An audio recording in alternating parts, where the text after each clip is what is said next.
I have decided to talk to you about something which worries me the last few years, and I have become very sensitive. So I have decided not to talk about any chemistry. I want to just to talk about philosophical approach. Let me explain. The question which we have to answer, is it possible for our environment to become sustainable? The second question is, do we realize what we throw into the environment will come back to us? The third question is, do we understand that we live in a closed area and nothing can go away, and eventually our litter will contaminate the air we breathe, the water we drink, and the food we consume? These are the questions which always worry me, and I want to share with you. Maybe some of you know about the problem, but not all of you. I hope that after my lecture, when you go out, you will be kind enough to explain to ordinary people what are the problems we face. It is true that our planet is surrounded by the atmosphere. We have the stratosphere, we have the mesosphere, etc., and we have the sun. And the sun rays are the only thing that can come into the planet. So we need the sun rays to have life. But remember, they are the only thing that can come inside.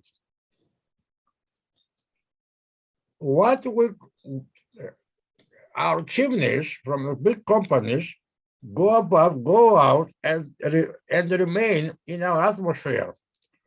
Our plastic litter remains in our atmosphere. They don't go away, they remain there. In addition to that, we should not forget the water cycle. Water evaporates, condenses, comes down as rain or as snow, and then into the water reservoirs. If we contaminate this circle, the water which we are going to drink is contaminated. And that, just to give you some information, in South China, they cannot drink water because it is full of arsenic, and they import water from the Mediterranean countries. What we have managed so far is that we have made less the ozone layer.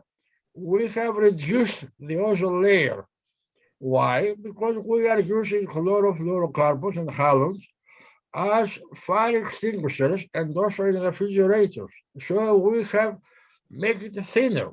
This means that more UV rays come onto the planet, and therefore the temperature goes up.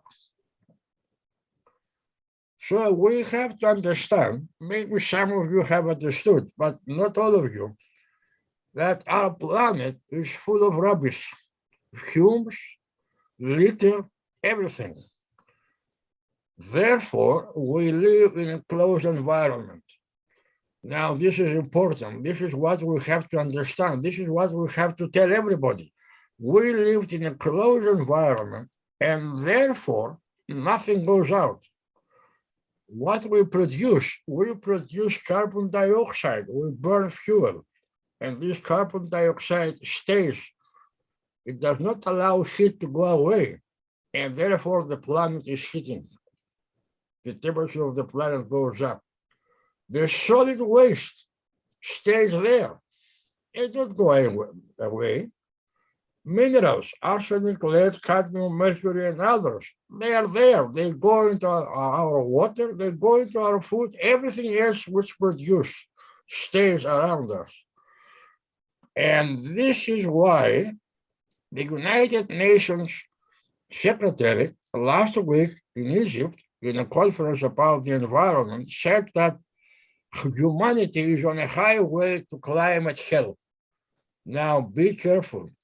When the United Nations Secretary says that we are on a highway to climate hell, this means something. It means that we are destroying our planet. It means that we are destroying our future. what we produce. We produce year after year a lot of carbon dioxide. We burn more and more fuel. We produce a lot of plastic, which we produce, we consume, and then we throw away. There are many other examples. Just to tell you another example, we all like olive oil.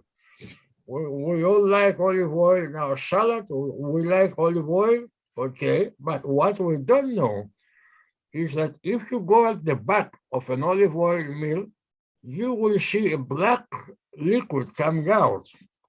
This is what we call olive oil mill waste. It's a black liquid that comes out. It's all the rubbish that comes out. And 1 kilogram of olive oil produces 5 kilograms of waste, which means that we are producing 1,800,000 tons per year of olive oil mill waste. And where this goes, in theory, it is recycled. In practice, it goes into the sea, it goes into the river, it goes into the lake, it goes into the soil. Therefore, we have to understand that we live together with our rubbish. They are around. Last week in my neighborhood, I saw this plastic, and somebody just left it there and didn't throw it in the bin. This means that when it rains, this will end up in the sea. Eventually, it will kill one fish at least. Now, when we throw litter, not in the bin, but outside, we are adding to the destruction of our planet. And what is the solution? Okay, we can say we should stop eating, we should stop burning fuel, we should stop making new buildings and many others. But this is not possible. This is impossible. So, but there's a solution. So we don't stop living, there's a solution. This is, so far, our life depends on linear economy. We take from the resources, we produce, we distribute, we consume, and we throw away. Yes, but our resources, for how long they are going to exist, for how long are we going to have oil, for how long are we going to have petrol, for how long are we going to have plastic, for how long are we going to have minerals? We don't know. So the solution to that is circular economy. It means that we produce, we consume, and we recycle the waste. We don't throw away anything. So by definition, circular economy is a model of production and consumption, which involves sharing, leasing, reusing, repairing, refurbishing, and recycling existing materials and products as long as possible in order to reduce or eliminate waste. So we don't throw anything, we take it and we reuse it. I will give you some examples just for your knowledge. The big question now is, can we recycle carbon dioxide? You know that all vessels from the sea, they produce carbon dioxide because they burn petrol. The answer is yes, we can convert carbon dioxide to methanol. But the factory must be close to the source of carbon dioxide. That's a problem which we are going to solve. What are the benefits? We have clean environment. We can use solar energy or wind energy. And we can produce methanol. This means that methanol is a fuel. So we can use methanol as fuel. Or we can use products which come after methanol, and we can sell the products. Therefore, carbon dioxide can be recycled. This is the most important thing. And when we reduce the amount of carbon dioxide in our atmosphere, the temperature will go lower and it will go back. We will not have any problem with the temperature of the planet anymore. Can we recycle plastic? No problem. We can recycle the plastic by we sort the plastic, we shred it, wash, melt, pelletize, and make new plastic. So instead of throwing the plastic bottles outside of the streets, we can collect them, melt them, and make new plastic. No waste. Big problem. Can we recycle concrete from a demolition? Yes, we can. We collect the concrete, we crush it, we clean it, we separate iron, and we make aggregates. We make small aggregates, small pellets, which we can use either for new buildings, or we can use for roads with asphalt, or we can use it for agricultural cases. Can we recycle motor oils, engine oils, etc.? Now, when we change oil in a big truck, one oil change, and if we throw this oil on the soil, then eventually we contaminate 1 million gallons of fresh water, because oil, the engine oil will go down the earth, underground, onto the water reservoirs, and then we are going to drink water with engine oil. But it's very easy. We can recycle very well, and we can make new oil. In fact, here in Greece, we have a company which is called Elli, that they recycle motor oils, engine oils, etc. They recycle by distillation, and the oil that they produce can be used again. So we don't throw anything. We can recycle glass. We separate colored glass from uncolored glass, we melt it, and then we make new glass. Tins, yes. We can melt them and make new tins. Food, yes, we can recycle food waste, what we eat and what remains, and when we throw away, this can be recycled. And just to give you an idea, from 1 ton of food waste from fruits, we can produce 390 kilograms of chicken feed. We can produce liquid fertilizer and also water, the moisture which is inside the fruits. So we can recycle what we throw. A big question about Greece, Italy, and Spain is, can we recycle olive oil waste? Yes, no problem. We produce pellets for heating. We produce soil improvers. We improve the soil. And also we can produce liquid fertilizers. All we need is a reactor. Some areas in Greece, they do that, but not all of them. So what are the benefits of circular economy? It reduces the use of non-renewable resources. We have to understand that our resources eventually will finish. Industry does not depend on natural resources. This means that if we recycle, we don't depend to find new resources. We are using the resources which we already have.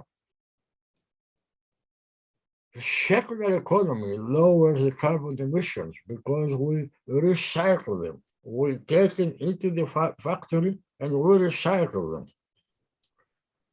And therefore, greenhouse gases will be reduced substantially. And therefore the planet will go back to its original temperature. We will have zero waste. There will be no plastic in the sea. Don't forget that we now have plastic islands somewhere in the Atlantic Ocean, etc. No water contamination. In addition to that, we will have new jobs. We'll have new factories and new jobs.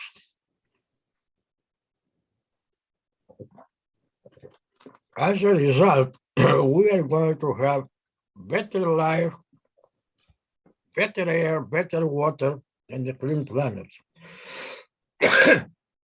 Therefore, coming back to our original question, is it possible for our environment to become sustainable?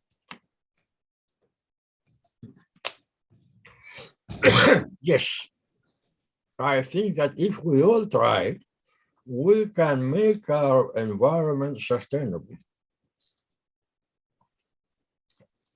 How? If I can use three Greek words, atomo, demos, kratos. Atomo is the individual. Demos is the municipality. Kratos is the state. So what we have to do as individuals, we have to convince the municipality to have the bins for recycling. We should throw the correct litter into the correct bin. And then they go to a factory and they are recycled.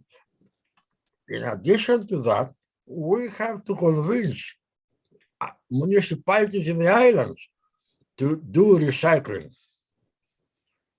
And we have to ask the state to subsidize recycling stations.